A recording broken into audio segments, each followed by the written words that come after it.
KPTCL ನ energy minister ಆಗಿರ್ತಕ್ಕಂಥ ಸುನಿಲ್ ಕುಮಾರ್ ಸರ್ಗೆ ಧನ್ಯವಾದಗಳನ್ನ ಹೇಳ್ತಾರೆ. ಯಾಕಂತ ಹೇಳಿದ್ರೆ ಎಕ್ಸಾಮ್ ಅನ್ನ ಅಚ್ಚುಕಟ್ಟಾಗಿ ಪ್ರಾಮಾಣಿಕತೆಯಿಂದ ಟ್ರಾನ್ಸ್ಪರೆಂಟ್ ಆಗಿ ನಡೆಸಿಕೊಟ್ಟಿದ್ದಾರೆ. KPTCL ಡಾಕ್ಯುಮೆಂಟ್ ವೆರಿಫಿಕೇಶನ್ ಗಾಗಿ ಒಂದು ಲೀಸ್ಟ್ ಅನ್ನ ಅನೌನ್ಸ್ ಮಾಡ್ತಾರೆ. ಆ ಲೀಸ್ಟ್ ನ್ಯಾಯಸಮ್ಮತವಾಗಿದೆ ಅಂತ ಹೇಳಿದ್ರೆ ಯಾರಾದ್ರೂ ನಾನು ನನ್ನ ಡಾಕ್ಯುಮೆಂಟ್ಸ್ ಗಳನ್ನ ಮಾರ್ಕ್ಸ್ ಕಾರ್ಡ್ ಗಳನ್ನ ನಿಮ್ಮ ಎದುರುಗಡೆ ಸುಟ್ಟಾಕ್ತೇನೆ. 46ರಿಂದ 47% 7 ಜಿಲ್ಲೆಯವರಿಗೆ ಅಂದ್ರೆ HK ಭಾಗದ ಅಭ್ಯರ್ಥಿಗಳಿಗೆ ಪೋಸ್ಟ್ ಅನ್ನು ಕೊಟ್ಟಿದ್ದಾರೆ. ಹಾಗೆ 53% 24 ಜಿಲ್ಲೆಯ NHK ಅಭ್ಯರ್ಥಿಗಳಿಗೆ ಕೊಟ್ಟಿದ್ದಾರೆ. 106ರಲ್ಲಿ 35 ಪೋಸ್ಟ್ಗಳನ್ನ ಮಾತ್ರ ಅವರು HK ಭಾಗದಲ್ಲಿ ಫಿಲ್ ಮಾಡಿದ್ದಾರೆ. ಆದೇಶವನ್ನು ಹೊರಡಿಸುತ್ತೆ. HK ಭಾಗದ ರಾಜಕೀಯ ಪ್ರತಿನಿಧಿಗಳ ಒತ್ತಾಯದ ಮೇರೆಗೆ ಈ ಆದೇಶವನ್ನು ಹೊರಡಿಸಲಾಗ್ತಾ ಇದೆ ಅಂತ ಹೇಳಿ. ಇದೇ ರೀತಿ ಈ ಹಿಂದೆ ಕೂಡ ಈ ತೊಂದರೆಗಳಾಗಿದ್ವು. ಬಟ್ ಆದ್ರೆ ಕೋರ್ಟ್ ಇದಕ್ಕೆ ಮಧ್ಯ ಬಂದು ಅಭ್ಯರ್ಥಿಗಳಿಗೆ ನ್ಯಾಯ ಒದಗಿಸಿ ಕೊಟ್ಟಿದೆ. ಹೈಕೋರ್ಟ್ ಆಗಿರ್ಬೋದು, ಸುಪ್ರೀಂ ಕೋರ್ಟ್ ಆಗಿರ್ಬೋದು. ಎಲ್ಲರಿಗೂ ನಮಸ್ಕಾರ. ತುಂಬಾ ದಿನಗಳಿಂದ ವಿಡಿಯೋಗಳನ್ನ ಮಾಡಿರಲಿಲ್ಲ. ಬಟ್ ಆದ್ರೆ ಇವತ್ತಿನ ವಿಚಾರ, ಸರ್ಕಾರ 2 ವರ್ಷಗಳ ಹಿಂದೆ ನೇಮಕಾತಿ ಆದೇಶಗಳನ್ನ ಹೊರಡಿಸಿತ್ತು. ಅವುಗಳ ರಿಸಲ್ಟ್ಗಳನ್ನ ಒಂದೊಂದಾಗಿ ಅನೌನ್ಸ್ ಮಾಡ್ತಾ ಇದ್ದಾರೆ. ಬಟ್ ಆದ್ರೆ ಅಭ್ಯರ್ಥಿಗಳಿಗೆ ಅನ್ಯಾಯ ಆಗ್ತಾ ಇದೆ ಒಂದೇ ಒಂದು ಸರ್ಕಾರದ ಆದೇಶದಿಂದ, HK ಹಾಗೂ ನಾನ್ HK ರಿಸರ್ವೇಶನ್ ವಿಚಾರವಾಗಿ. ಅಭ್ಯರ್ಥಿಗಳು 2-3 ವರ್ಷಗಳಿಂದ ಎಫರ್ಟ್ಗಳನ್ನ ಹಾಕಿ ಪ್ರಿಪೇರ್ ಮಾಡಿ ಎಕ್ಸಾಮ್ ಬರ್ದಿರ್ತಾರೆ. ಅವರ ಕನಸುಗಳು, ತಂದೆ ತಾಯಿ ಕನಸುಗಳನ್ನ ನನಸು ಮಾಡ್ಕೊಳ್ಳೋದಕ್ಕೋಸ್ಕರ, ತಮ್ಮ ಜೀವನವನ್ನ ರೂಪಿಸ್ಕೊಳ್ಳೋದಕ್ಕೋಸ್ಕರ. ಬಟ್ ಆದ್ರೆ ಒಂದೇ ಒಂದು ಆದೇಶದಿಂದ ರಿಸಲ್ಟ್ ಅನೌನ್ಸ್ ಆದ್ಮೇಲೆ ತಮ್ಮ ಕನಸುಗಳು ನುಚ್ಚು ನೂರು ಆಗ್ತವೆ ಅಂತ ಹೇಳಿದ್ರೆ, ರಿಸಲ್ಟ್ ಬಂದ ಮೇಲೆ ತಮ್ಮ ಸಂತೋಷವನ್ನ ಎಲ್ಲರ ಹತ್ರನೂ ಹಂಚ್ಕೊಂಡಿರ್ತಾರೆ. ಹಾಗೆ ಕೂಡ ತುಂಬಾ ಖುಷಿ ಪಟ್ಟಿರ್ತಾರೆ. ಬಟ್ ಆದ್ರೆ ಆ ರಿಸಲ್ಟ್ ಬಂದ ಮೇಲೆ ಒಂದು ಸ್ವಲ್ಪ ದಿನ ಆದ್ಮೇಲೆ ಸರ್ಕಾರಿ ಆದೇಶದಿಂದ ವಂಚಿತರಾಗ್ತಾರೆ ಅಂತ ಹೇಳಿದ್ರೆ ಉದ್ಯೋಗದಿಂದ, ಅದೆಷ್ಟು ಸರಿ? ನೀವೇ ಯೋಚನೆ ಮಾಡಿ.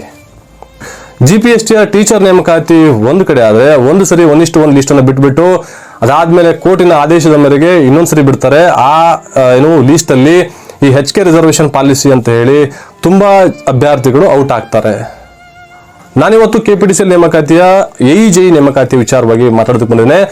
ಮೊದಲನೇದಾಗಿ KPTCL ನ ಎನರ್ಜಿ ಮಿನಿಸ್ಟರ್ ಆಗಿರ್ತಕ್ಕಂಥ ಸುನಿಲ್ ಕುಮಾರ್ ಸರ್ಗೆ ಧನ್ಯವಾದಗಳನ್ನ ಹೇಳ್ತಾರೆ. ಯಾಕಂತ ಹೇಳಿದ್ರೆ ಎಕ್ಸಾಮ್ ಅನ್ನ ಅಚ್ಚುಕಟ್ಟಾಗಿ ಪ್ರಾಮಾಣಿಕತೆಯಿಂದ ಟ್ರಾನ್ಸ್ಪರೆಂಟ್ ಆಗಿ ನಡೆಸಿಕೊಟ್ಟಿದ್ದಾರೆ. ಹಾಗೆ ಕೂಡ KE ಎಕ್ಸಾಮಿನೇಷನ್ ಅಥಾರಿಟಿ ಹಾಗೆ KPTCL ಆಡಳಿತ ಮಂಡಳಿ ಅವರಿಗೆ. ನೋಟಿಫಿಕೇಶನ್ ಬಿಟ್ಟು 1 ವರ್ಷ ಆದ್ಮೇಲೆ ರಿಸಲ್ಟ್ ಅನ್ನು ಅನೌನ್ಸ್ ಮಾಡ್ತಾರೆ. ವಿದ್ಯಾರ್ಥಿಗಳು ತುಂಬಾ ಖುಷಿಯಿಂದ ಅಕ್ಸೆಪ್ಟ್ ಮಾಡ್ಕೊಂಡಿರ್ತಾರೆ. ಬಟ್ ಆದ್ರೆ ರಿಸಲ್ಟ್ ಬಿಟ್ಟು 1 ತಿಂಗಳಾದ್ಮೇಲೆ ಒಂದು ಸರ್ಕಾರಿ ಆದೇಶ ಬರುತ್ತೆ HK ರಿಸರ್ವೇಶನ್ ಪಾಲಿಸಿಯ ವಿಚಾರವಾಗಿ. ಅದರಿಂದ ತುಂಬಾ ಅಭ್ಯರ್ಥಿಗಳು 24 ಜಿಲ್ಲೆಯ NHK ಅಭ್ಯರ್ಥಿಗಳಿಗೆ ಅನ್ಯಾಯ ಆಗಿರ್ತಕ್ಕಂಥದ್ದಂತೂ ನಿಜ. 2-3 ದಿನಗಳ ಹಿಂದೆ KPTCL ಡಾಕ್ಯುಮೆಂಟ್ ವೆರಿಫಿಕೇಶನ್ ಗಾಗಿ ಒಂದು ಲೀಸ್ಟ್ ಅನ್ನ ಅನೌನ್ಸ್ ಮಾಡ್ತಾರೆ. ಆ ಲೀಸ್ಟ್ ನ್ಯಾಯಸಮ್ಮತವಾಗಿದೆ ಅಂತ ಹೇಳಿದ್ರೆ ಯಾರಾದ್ರೂ ನಾನು ನನ್ನ ಡಾಕ್ಯುಮೆಂಟ್ಸ್ ಗಳನ್ನ ಮಾರ್ಕ್ಸ್ ಕಾರ್ಡ್ ಗಳನ್ನ ನಿಮ್ಮ ಎದುರುಗಡೆ ಸುಟ್ಟಾಕ್ತೇನೆ. ನೋಡಿ ಸ್ವಾಮಿ, ಇಲ್ಲಿ ಅಸಿಸ್ಟೆಂಟ್ ಇಂಜಿನಿಯರ್ ಪೋಸ್ಟ್ಗಳಿಗೆ NHK ಭಾಗದ 24 ಜಿಲ್ಲೆಗಳಲ್ಲಿ 478 ಜನ ಅರ್ಹರಾಗ್ತಾರೆ. ಹಾಗೆ ಕೂಡ HK ಭಾಗದಲ್ಲಿ 160 ಜನ ಕ್ವಾಲಿಫೈ ಆಗ್ತಾರೆ, ಅಂದ್ರೆ ಅರ್ಹತೆ ಪಡ್ಕೊಳ್ತಾರೆ. ಟೋಟಲ್ ಪೋಸ್ಟ್ ಇರ್ತಕ್ಕಂಥದ್ದು 505. ಅದರಲ್ಲಿ 399 NHK ಅಭ್ಯರ್ಥಿಗಳಿಗೆ ಮೀಸಲಿಟ್ಟರೆ 106 ಪೋಸ್ಟ್ಗಳನ್ನ HK ಅಭ್ಯರ್ಥಿಗಳಿಗೆ ಮೀಸಲಿಟ್ಟಿದ್ದಾರೆ. ಅದರಲ್ಲಿ 505ರಲ್ಲಿ 29 ಪೋಸ್ಟ್ಗಳು ಅಂಗವಿಕಲ ಅಭ್ಯರ್ಥಿಗಳಿಗೆ, ಫಿಸಿಕಲಿ ಹ್ಯಾಂಡಿಕ್ಯಾಪ್ಡ್ ಅಭ್ಯರ್ಥಿಗಳಿಗೆ ಮೀಸಲಿಟ್ಟಿದ್ದಾರೆ. ಯಾರು ಅರ್ಹ ಅಭ್ಯರ್ಥಿಗಳಿಲ್ಲ ಅಂದ್ರೆ ಅದು ಮೈನಸ್ ಆಗುತ್ತೆ. ಟೋಟಲ್ ಉಳಿದಿರ್ತಕ್ಕಂಥದ್ದು 476 ಪೋಸ್ಟ್ಗಳು. ಅದರಲ್ಲಿ 160 ಜನ HK ಅಭ್ಯರ್ಥಿಗಳು ಈ ಓವರ್ ಆಲ್ ಸೆಲೆಕ್ಟ್ ಆದ್ರೆ, ಹಾಗೆ ಕೂಡ 61 ಪೋಸ್ಟ್ಗಳನ್ನ HK ಭಾಗದಲ್ಲೇ ವೇಕೆಂಟ್ ಮಾಡಿದ್ದಾರೆ, ಫಿಲ್ ಮಾಡಿಲ್ಲ.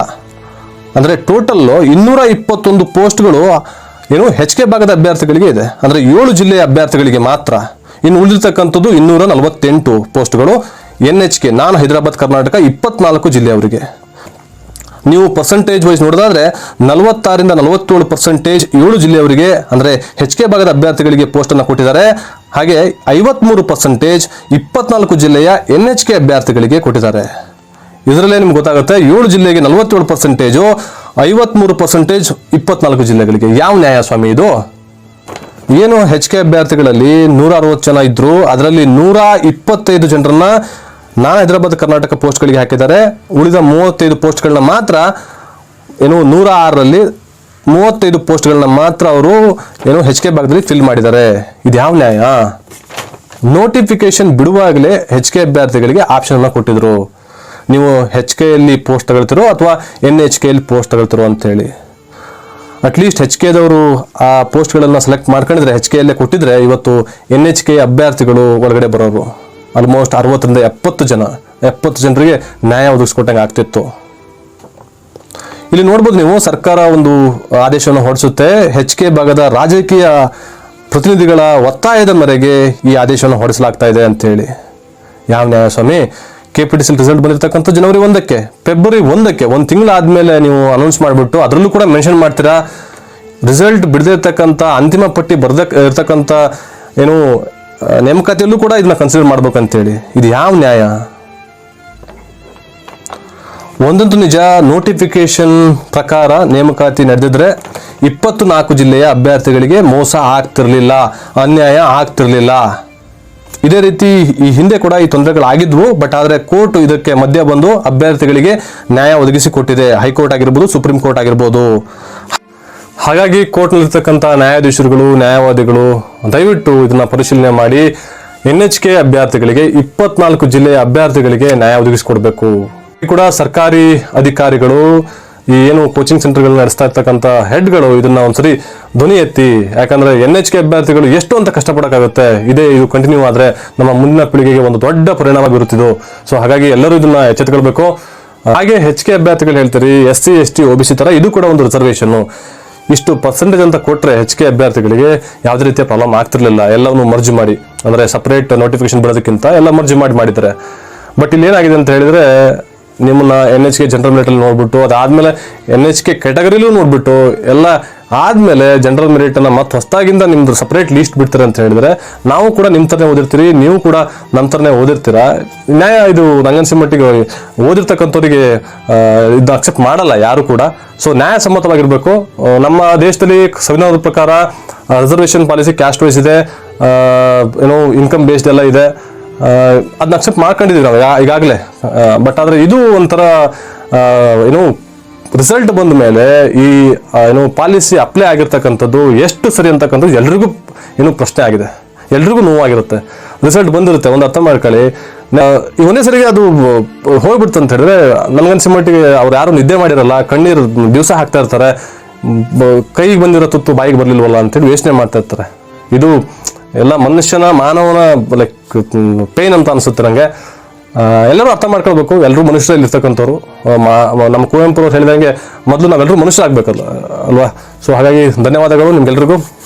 ನಾನೇನಾದರೂ ಲೈಕ್ ನೆಗೆಟಿವ್ ಆಗಿ ಮಾತಾಡಿದ್ರೆ ನಮ್ಮನ್ನ ಕ್ಷಮಿಸ್ಬಿಡಿ. ಯಾಕಂತ ಹೇಳಿದ್ರೆ ತುಂಬಾ ನೋವುಗಳಿದೆ ಬೇರೆ ಅಭ್ಯರ್ಥಿಗಳಿಗೆ. ನನ್ನ ಥರನೇ ಇರ್ತಾರೆ, ನಿಮ್ಮ ಥರನೇ ಇರ್ತಾರೆ, ಎಲ್ಲರೂ ಕೂಡ ಕಷ್ಟಪಟ್ಟು ಓದ್ತಾ ಇರ್ತಾರೆ. ಅದನ್ನ ನಾವು ಅಕ್ಸೆಪ್ಟ್ ಮಾಡ್ಕೊಳಕ್ ಆಗ್ತಾ ಇಲ್ಲ. ಯಾರು ಕೂಡ ಯಾರ ಕೈಲೂ ಕೂಡ ಆಗ್ತಾ ಇಲ್ಲ. ನೋವುಗಳು ಸಿಕ್ಕಾಪಟ್ಟೆ ಆಗ್ತಾ ಇದೆ ಅಭ್ಯರ್ಥಿಗಳಿಗೆ. ಧನ್ಯವಾದಗಳು. ಹಾಗೆ ಕೂಡ ಮೆರಿಟ್ ಇರೋರಿಗೆ ನೀವು ಯಾವುದೇ ಪ್ರಶ್ನೆ ಮಾಡಂಗಿಲ್ಲ ಅಂತ ಹೇಳ್ತೀರಿ. ಹೌದು, ಅಕ್ಸೆಪ್ಟ್ ಮಾಡ್ಕೊಳ್ಳೋಣ. ಈಗ ಎಕ್ಸಾಂಪಲ್ ನಾನು ಕೊಟ್ಟೆ, 399 + 106 ಟೋಟಲ್ 505 ಪೋಸ್ಟ್ಗಳನ್ನ ಕೊಟ್ಟು ನೀವು ಮೆರಿಟ್ ಅಲ್ಲಿ ತಗೊಳ್ಳಿ, ಇಷ್ಟು ಪರ್ಸೆಂಟೇಜ್ ಅಂತ ನಿಮ್ಗೆ ಕೊಟ್ಬಿಟ್ಟಿದ್ರೆ HK ಅಭ್ಯರ್ಥಿಗಳಿಗೆ ನಿಮ್ಗೇನು ಪ್ರಾಬ್ಲಮ್ ಆಗ್ತಿರ್ಲಿಲ್ಲ. ಬಟ್ ಆದ್ರೆ ಇದು ನಂಗನ್ಸಿ ಮಟ್ಟಿಗೆ ಸಮಂಜಸವಾಗಿರ್ತಕ್ಕಂಥದ್ದಲ್ಲ ಅಂತ ನಾನು ಅನ್ಕೊಳ್ತೀನಿ. ನೀವು ಕಮೆಂಟ್ ಕೂಡ ಮಾಡ್ತೀರಿ, ಮೆರಿಟ್ ಇದ್ರು ತಗೊಳ್ಳಿ ಬಿಡಿ ಅಂತೇಳಿ. ಓಕೆ, ತಗೊಳ್ಳಿ, ಬಟ್ ಆದ್ರೆ ಮರ್ಜ್ ಮಾಡಿ ತಗೊಳ್ಳಿ. ಇಷ್ಟು ಪರ್ಸೆಂಟೇಜ್ ಅಂತ ನಿಮ್ಗೆ ಕೊಡ್ಲಿ ಸರ್ಕಾರ NHK ಭಾಗದಲ್ಲಿ. ಇಲ್ಲಿ ಏನಾಗಿದೆ ಅಂತ ಹೇಳಿದ್ರೆ ನೋಡಿ, 221 ಪೋಸ್ಟ್ಗಳು ಓವರ್ ಆಲ್ ಪೋಸ್ಟ್ ಅಲ್ಲಿ HK ಭಾಗದವರು 7 ಜಿಲ್ಲೆಯವರಿಗೆ, ಇನ್ನು 248 NHK 24 ಜಿಲ್ಲೆಯವರಿಗೆ ಅಂತ ಹೇಳಿದ್ರೆ ಇದು ಯಾವ ನ್ಯಾಯ? ಎಲ್ಲರೂ ಅರ್ಥ ಮಾಡ್ಕೊಳ್ಬೇಕಲ್ಲ ಇದನ್ನ. ಆಲ್ಮೋಸ್ಟ್ ನಾ ಹೇಳಿದಂಗೆ 47%, 46ರಿಂದ 47% HK ಭಾಗದ ಅಭ್ಯರ್ಥಿಗಳೇ ಪೋಸ್ಟ್ ಅಲ್ಲಿ ಇರ್ತಾರೆ. ಇನ್ನು ಉಳಿದವರು 53%. 24 ಜಿಲ್ಲೆಗಳಿಗೆ ಏನ್ ನ್ಯಾಯ ಸಿಕ್ಕಂಗೆ? ನಾವೆಲ್ಲ ಅರ್ಥ ಮಾಡ್ಕೊಳ್ಬೇಕಲ್ಲಪ್ಪ.